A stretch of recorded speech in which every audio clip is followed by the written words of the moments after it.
Assalamu alaikum wa rahmatullahi wa barakatuh. Shower in law to all my Muslim brothers and sisters and my fans across the globe. Shower in law. Kini mo mú wá fún yín leni fún iftar. Mi fẹ́ gbára wa lákòókò rárá àti rárá ni. Tẹ́ bá ti rí ẹ ti rí pé nǹkan kan tí ń sọkútù wọ̀wọ̀, nǹkan kan tí ń sengẹmẹ́ngẹ lọ lórí gas stop mi. Kini nǹkan náà? Doya. Èyí táwa Yorùbá ń pè ní iṣu. Táwọn olóyìnbó ń pè ní yam. Yam. So mo ti ń ṣe lọ so that mi ní gbára wa lákòókò ẹ ti rí. Tẹ́ bá ti mú iṣu yín, ẹ ti rí pé ti kán. So ó ti jiná òun nìyẹn. Jẹ́ kí n rọra fún ní like maybe just 1 minute again. Next thing tí bá máa ṣe ń sìn, màá ti sieve omi yìí. Mo fẹ́ kó cool down. Fried coated yam. Òun ni a fẹ́ ṣe lénìí. Ṣó ti yé yín, iṣu tá máa fi ẹyin, tá máa fi pa, tá máa dín. Òun ni fún iftar èyí pẹ̀lú omi tútù àbí juicy. Mò ń bọ̀, mi ò tíì dé.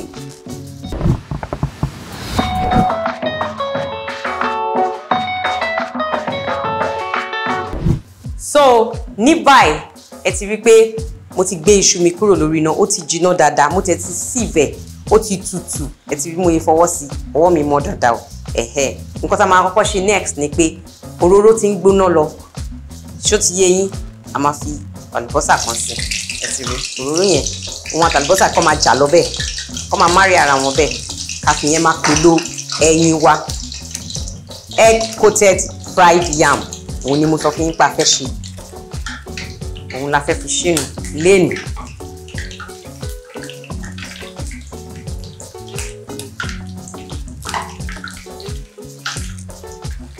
Please share my videos. So I'm Arafi little Adun ọbẹ̀ àti Isebe po ẹyin wa.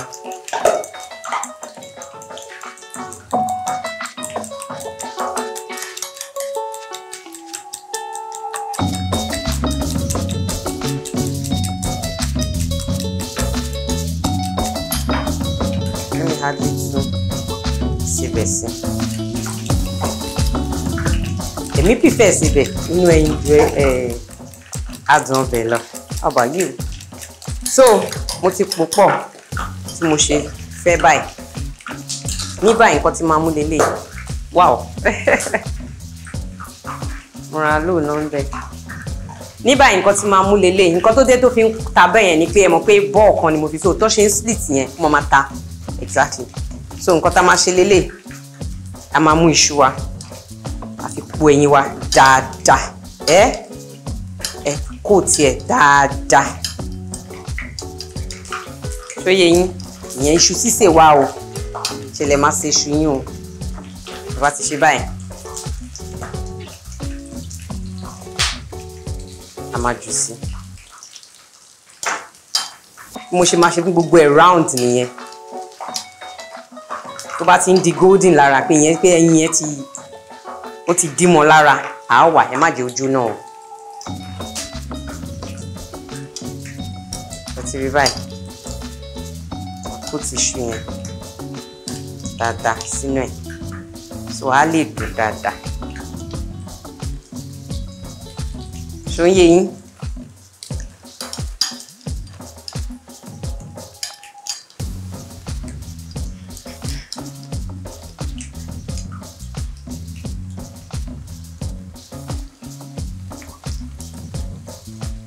So ẹ má jẹ́ kí n overcrowd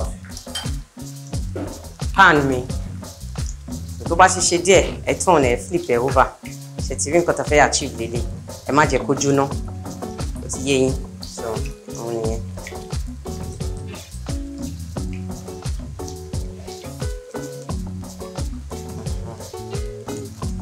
Ẹ jẹ́ kó sengẹmẹ́ngẹ, kó dín mọ́ra wọn. Ṣó ti yé yín bẹ́ẹ̀ yẹn. But bí mo ṣe máa dín everything náà nìyẹn. Ẹ má jẹ́ kó jóná. It's on a medium heat, not too low, not too high. Ṣó ti yé yín? So òun lélẹ̀ máa wá ilé jáde báyìí sí. Bẹ́ẹ̀ ṣe fẹ́ jẹ́ kí everything kó rí nìyẹn. Mò ń bọ̀.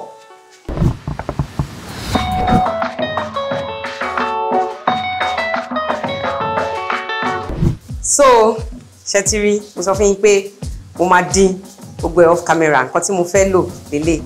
So ilé náà ti jiná, ẹ jẹ́ n paná. Ẹ ti rí, tẹ́ bá ti wọlẹ̀, ẹ wọlẹ̀, ẹ wọ ẹnu ọkọ́. So behind the camera mo lẹ́nìkan tó jẹ́ pé jọ jẹ́ kó brown sí dáadáa. So ẹ̀yin náà lè ṣe tiyín náà báyìí kó brown dáadáa. All well and good, but mi fi pé bí ṣe máa ń jojú ń gbèsè òun ni mo ti ṣe òun ló mọ nǹkan tó brown tó fẹ́.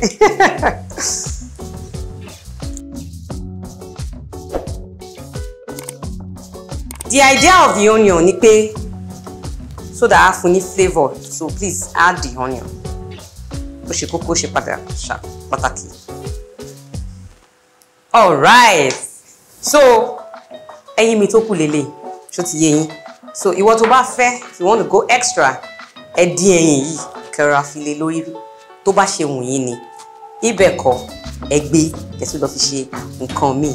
Mo lérò pé recipe tí mo mú wá yìí ó jojú ń gbèsè bẹ́ẹ̀ náà ni ó máa jẹ ẹnu ní gbèsè ní iftar tèmi. Please pair it with cold juice, cold water or any drink of choice.